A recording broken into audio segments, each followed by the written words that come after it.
How to fix Snapchat ad friend error. Hello everyone, this is Max. Welcome back to another tutorial video. So let's dive right in without wasting any time.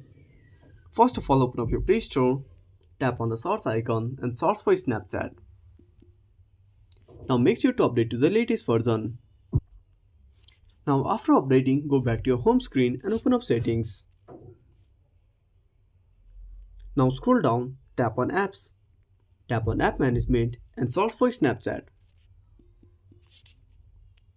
Now click on force stop, go to storage usage and tap on clear cache. Now open up Snapchat.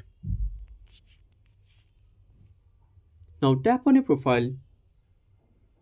Now scroll down and tap on my friends.